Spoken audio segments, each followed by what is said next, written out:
meninos e meninas do 8º ano. Como vocês estão? Uma sexta-feira maravilhosa. E hoje a gente está aqui para mais uma aula de arte. Eu sou a professora Vilma Campos. Estou aqui nesse estúdio com o Midian, fazendo a tradução para Libras. Nossa aula fica bem inclusiva. E a professora Gine. Eita, pessoal! Vem-se embora participar aqui do chat, que hoje a aula está uma delícia. Vamos? Estou esperando. Pois é, hoje a gente vai falar de teatro de rua. Muito legal.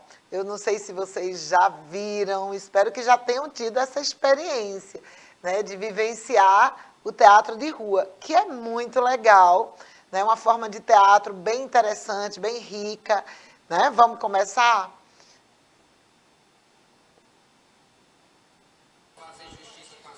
Mas... Atenção, silêncio!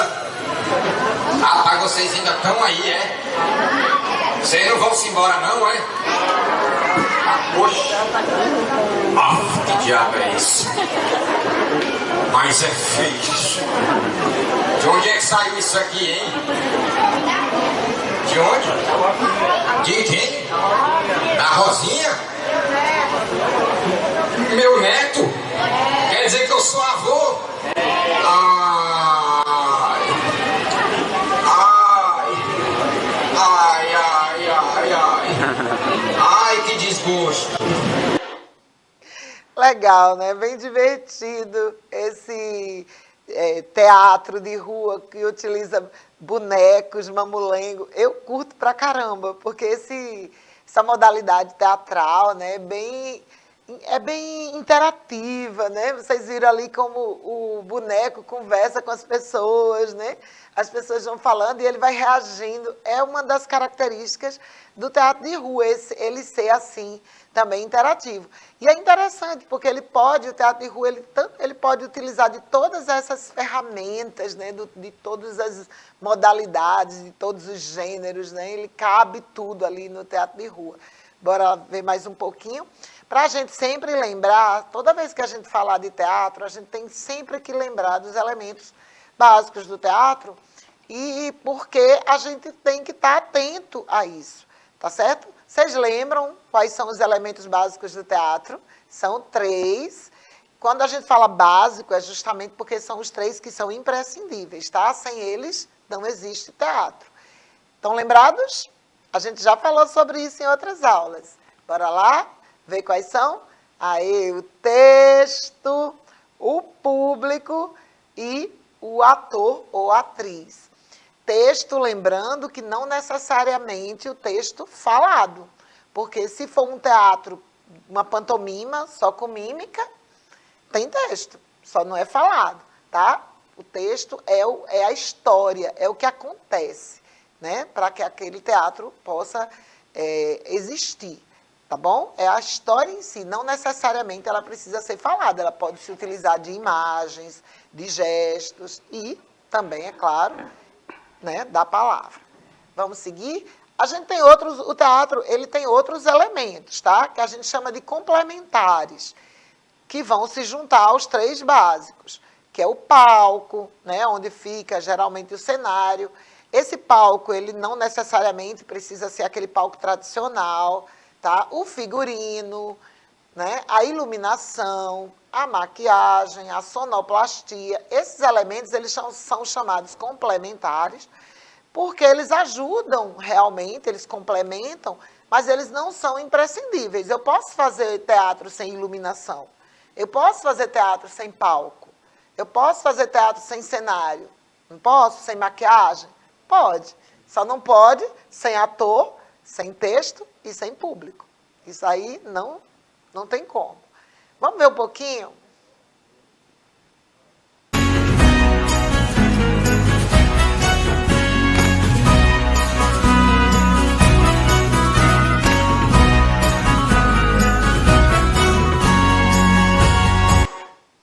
Aí só um pedacinho para a gente não perder o contato com a arte.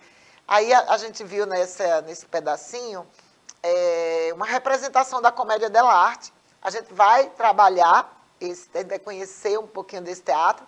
Não hoje, porque essa nossa aula de teatro de rua, ela vai acontecer em 2 partes, tá, gente? A gente vai trabalhar uma parte hoje e uma parte na próxima aula, tá bom? Então, a gente vai falar um pouquinho também sobre a comédia dell'arte na segunda parte.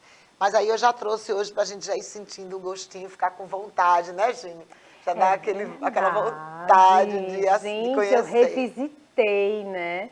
E foi uma época incrível, onde tudo começou, não é? Aonde as pessoas paravam nas feiras, nas ruas, né? Para assistir o artista. O artista ia aonde o povo estava, né? É muito legal. Mas vamos continuar, não vou falar demais, não. Então, o que é o teatro de rua, né? Um textinho aí básico, muito importante, né? Para a gente consolidar os conhecimentos, né? Então, o teatro de rua é uma modalidade teatral em que o espaço cênico é construído no exterior, ou seja, fora, né? Do lado de fora. As atrizes e atores atuam no espaço aberto e flexível, como ruas, praças e pátios urbanos, em momentos festivos ou corriqueiros. Atualmente se entende o teatro de rua como um teatro na cidade, tá? Mas nem sempre foi assim, porque no passado, né, bem longínquo, e o teatro de rua a gente vai ver já, né, sobre as origens, que o teatro de rua, né, ele tem a sua origem em tempos muito antigos, então não existia rua no jeito que a gente entende hoje, né? Existiam os espaços urbanos, os espaços de interação, mas eles não eram do mesmo jeito que a gente tem hoje. Então, o espaço urbano não seria apenas um espaço cenográfico, este é um espaço no qual a cena dialoga com a vida da cidade, construindo um acontecimento que modifica momentaneamente a percepção da cidade como lugar de convívio, de interação, de movimento e de vivência estética. Então, essas mudanças, essa forma como a gente entende aquele espaço, naquele momento em que o teatro acontece, ela muda a perspectiva, muda a percepção das pessoas, né, do próprio lugar onde ela está, porque ali está acontecendo algo que não é parte, né, que foi trazido, que vai se inserir naquele lugar. Vamos ver um pouquinho aí, vamos dar uma olhadinha.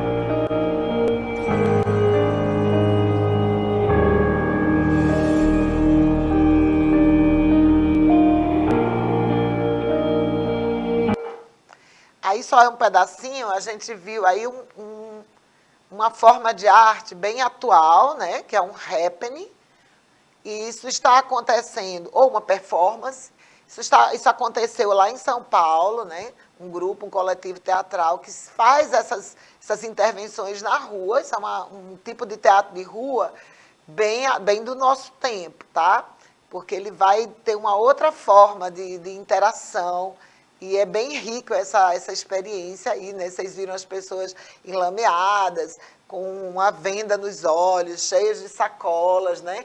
Bem interessante essa performance, ela não interage tanto com o público como aquela que a gente viu no início, o Mamulengo, né? Né, Gine? O Mamulengo conversava diretamente com o público. Com o público. O público podia fazer parte do texto, compartilhar o texto.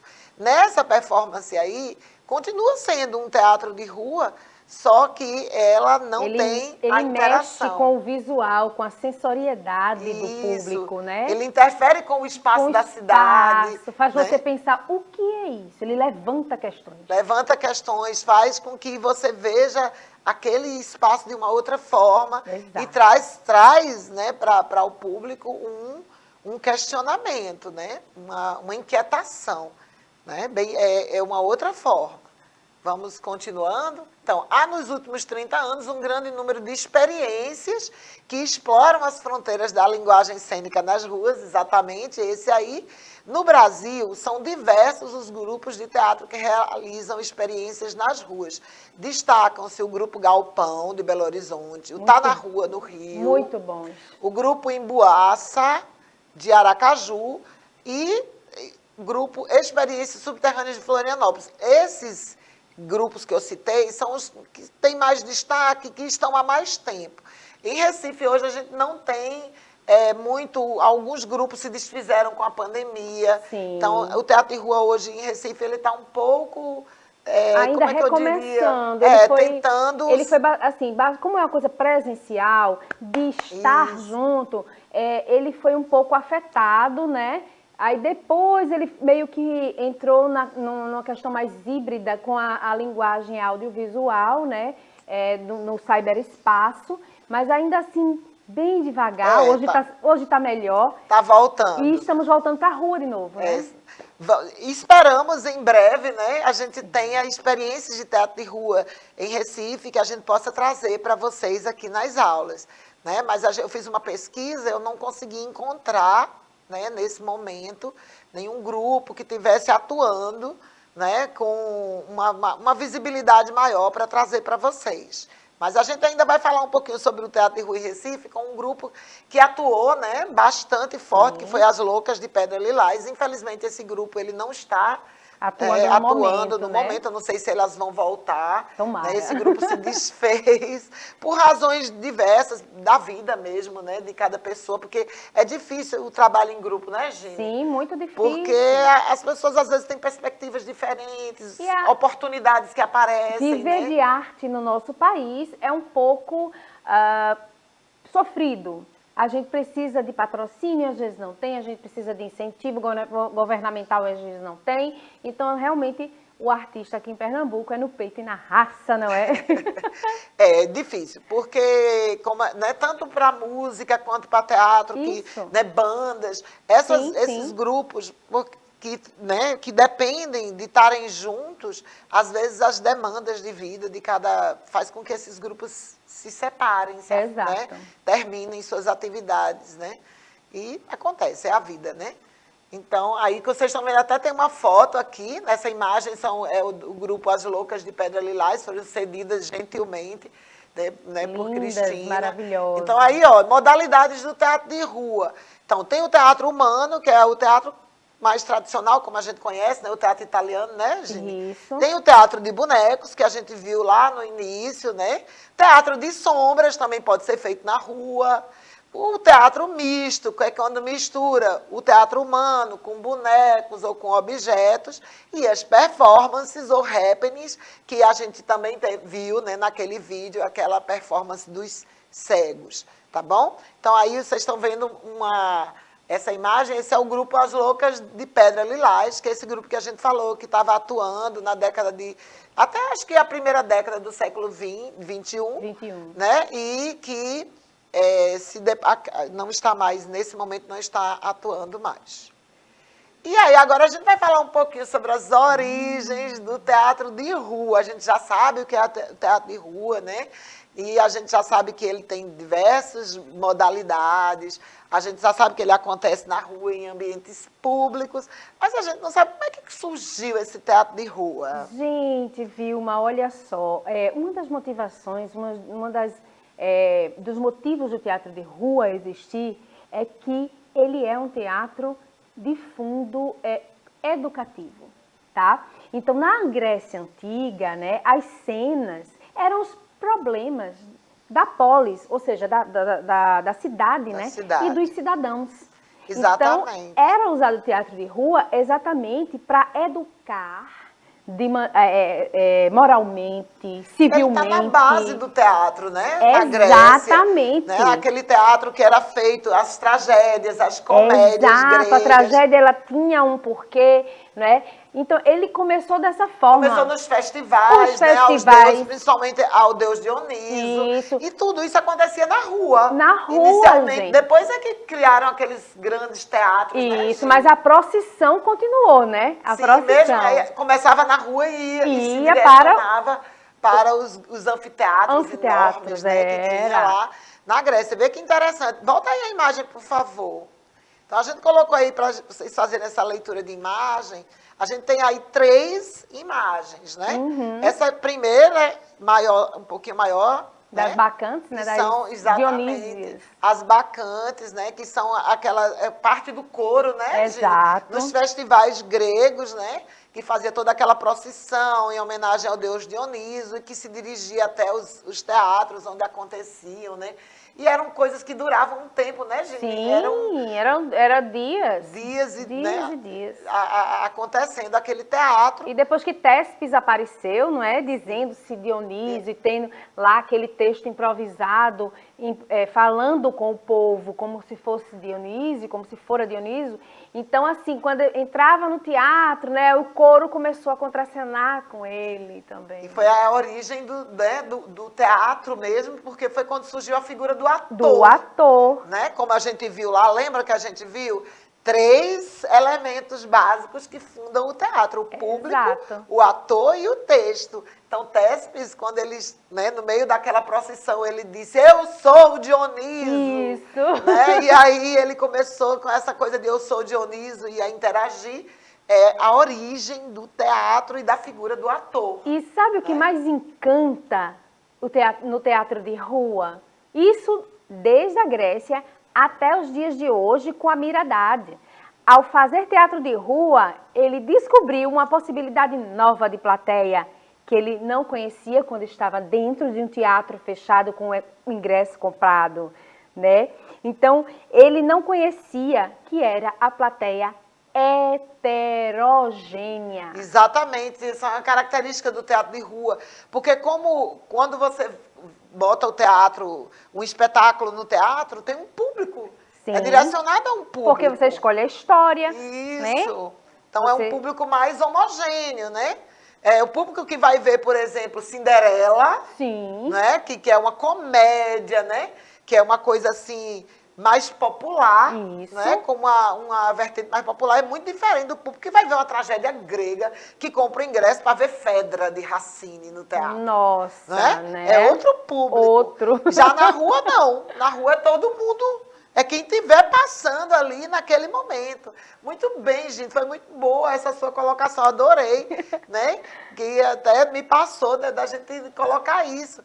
Eu até falei isso, acho que na outra aula, essa coisa de que a gente se prepara, né, para ir ao teatro. Isso. Quando a gente vai para o teatro, quando a gente compra o ingresso, a gente faz uma reserva, né? A gente se prepara, a gente vai preparado. Muitos até né? leem o Isso, texto, você leem, lê né? sobre o que você vai assistir. E na rua, não. Na rua é uma coisa que você não estava esperando, na hora que aconteceu ali. Vamos falar um pouquinho agora da outra origem, que está na origem do teatro de rua também, que é o teatro medieval. Né? A gente sabe que o teatro surgiu lá na Grécia e, né, depois ele se desenvolveu, se expandiu, né? E na Idade Média o teatro teve uma característica bem interessante, porque a Igreja Católica, né, que naquela fase bem mais antiga até da Idade Média, ela era muito rígida, né? Exato. Né, ela era muito rígida e impunha uma espécie de regime religioso muito forte na vida das pessoas, e a igreja tinha muito poder. E foi um período onde o teatro ele ficou meio que no Ocidente, né? A gente está falando aqui do Ocidente, é bom a gente nunca esquecer disso. Isso, Oriente, né? É outra coisa. Porque lá havia o teatro na Grécia. Depois do fim da Idade Média, começaram a surgir os prédios teatrais como a gente conhece. Sim. Mas durante a Idade Média não tinha prédio teatral. Não foram construídos teatros. E aí o teatro acontecia dentro das igrejas, né? E as histórias estavam relacionadas com a religião, né? Com as doutrinas, com a vida dos santos, com os milagres, os mistérios. Né? Era um teatro que era feito pelos próprios padres e monges dentro das igrejas. Né? Então, ele tinha muito de improviso, não era muito aquela coisa do texto decorado, com falas, não. Havia uma história que ia ser contada, se sabia qual era a história, e o texto era criado na hora de improviso. Se utilizava também da música, da dança e da mímica. Não havia muitos figurinos, eles eram simples, e os cenários eles eram móveis. Eles podiam ser levados, às vezes, pelos próprios atores durante a cena, né? Só para criar uma ideia do ambiente. Vamos ver mais um pouquinho aqui, então. Dentro dos cenários, a porta, então havia uns códigos, né, que as pessoas já entendiam. né, como é que eram esses cenários. Então, a porta, ela simbolizava a cidade, uma pequena elevação representava uma montanha, uma boca de dragão do lado esquerdo representava o inferno, né? Uma elevação à direita representava o céu. Então, eram códigos que as pessoas conheciam dentro daquele universo do teatro medieval. Então, havia 2 gêneros nesse teatro, né? Com o passar dos anos, esse teatro ele foi se misturando, ele foi deixando de ser só religioso e foi também tendo elementos que não religiosos, que a gente chama de secular ou profano. Né? Tem essas 2 formas de você se referir ao que não é religioso, né? Profano ou secular. E o religioso ele pode também ser litúrgico. Né? A gente usa esse termo, mas o litúrgico é quando ele está realmente relacionado à própria ação religiosa. E no texto, né? Muitas vezes, tem palavras, né, que ficaram registradas até hoje, palavras em latim. Em latim, exatamente, porque eram os padres que faziam, e às vezes dentro da liturgia, dentro da própria história lá da missa, havia aquele teatro. Com o tempo, as pessoas foram trazendo elementos da vida cotidiana, corriqueira, para dentro desses espetáculos, e a igreja não gostou, e aí expulsou, acabou com o teatro dentro da igreja. Porque conhecimento é poder. Se você discute, você começa a analisar as coisas, você começa a chegar numa determinada, né? A igreja não queria isso. Jamais, exatamente. Imagina perder o poder sobre você, nunca. Pois é, e tudo isso, Gina, a gente fala assim, parece que é uma coisa rápida. Mas a gente tem que pensar que a Idade Média foi um período da história da humanidade que durou 1000 anos. Começou no século V. Pouquinho, né? E só acabou no século XV. Então, a gente tem que pensar aí, quando a gente fala em teatro medieval, né? A gente tem que pensar nesse teatro acontecendo aí dentro desse universo aí de 1000 anos, tá? No início, que a igreja era ainda mais poderosa, né? Sim. Ele era religioso. Com o passar do tempo, ele foi ficando profano e foi se misturando. E aí a igreja botou o teatro para correr. Lógico. Né? Não, aqui dentro da igreja não, porque começou a deixar, a perder um pouco dessa religiosidade, também se misturar. E aí ficou... Né? Ele foi para a rua, foi para as praças. Exato. Né? E mesmo o teatro religioso, ele também era apresentado fora da igreja. Né? Quando ele era mantido ele bem religioso, só voltado para a liturgia, muitas vezes ele saiu dos muros da nave da igreja, porque ela às vezes não dava conta. Se você queria fazer uma cena grandiosa, como por exemplo, a Paixão de Cristo, sim, uma procissão, né, de ramos, por exemplo, aquele momento que Jesus chega em Jerusalém. Então não dava para fazer aquilo dentro da igreja. Então o teatro, mesmo o teatro religioso, ele também saiu. Extrapolou as portas da igreja. As portas da igreja. Mas ele quando ele foi para a rua, ele aí foi que soltou mesmo o religioso do profano. Aí soltou completamente, porque né, as pessoas, os grupos de teatro começaram a se formar, né, foi um momento também que começou a se formar os grupos de teatro, as companhias, as trupes, né, começou a ir lentamente, e aí, olha, a coisa... Eu não quero me adiantar. Não é, porque vai ser interessante, espera aí, ó. Vamos devagar com o andor. Exato. Né, para a gente ver tudo. Olha, aqui a gente está vendo nessa tela os gêneros do teatro religioso, tá? Ele tem 4 formas, né? 4 tipos dentro do gênero religioso, que eram as histórias que contavam os milagres e a vida dos santos, as histórias que contavam os mistérios, sim, as moralidades, né, porque a igreja, o cristianismo é uma religião que tem uma forte, né, influência moral, né, dentro do contexto da religião, e os autos, né, que era uma peça que era feita em apenas um ato, e tinha, né, esse elemento aí bem forte mesmo da religião. Aí os elementos desse teatro eram os palcos, o altar, as salas, os tablados, os cenários eram móveis, e os figurinos, se utilizava figurinos simples, às vezes máscaras, às vezes adereços. A gente vai continuar essa aula, e a gente vai fechar hoje com o Gine falando um pouco de um texto medieval. Vamos lá, Gine? Personagem diabo. Oh, que valentes levadas! O frade fala para o demônio: ainda isto não é nada. Demos outra vez caçada contra SUS e um vendente. E cortando largamente, eis aqui, cesta feitada. Daqui saiu com uma guia e um revés de primeira. Oh, quantos daqui feria! Padre, que tal aprendia no inferno a ver espingos. Ai, que lindo, gente. Isso é o Alto da Barca do Inferno, de Gil Isso, Vicente. de Gil Vicente. E esse momento é quando o frade, que ainda não é padre, enfrentando o diabo, As né? tentações, Acho que né? é o quê? A personificação das tentações, né, gente? E da danação, como era chamado a naquela danação época. era assim que se falava. Olha, lindo. A gente vai concluir essa aula hoje, né, aqui com essa interpretação aí de Gine. E na próxima aula a gente continua com o teatro de rua, falando o restinho do teatro medieval, a comédia dell'arte e um pouco do teatro de rua em Recife. Isso fica para a nossa próxima aula. Até lá.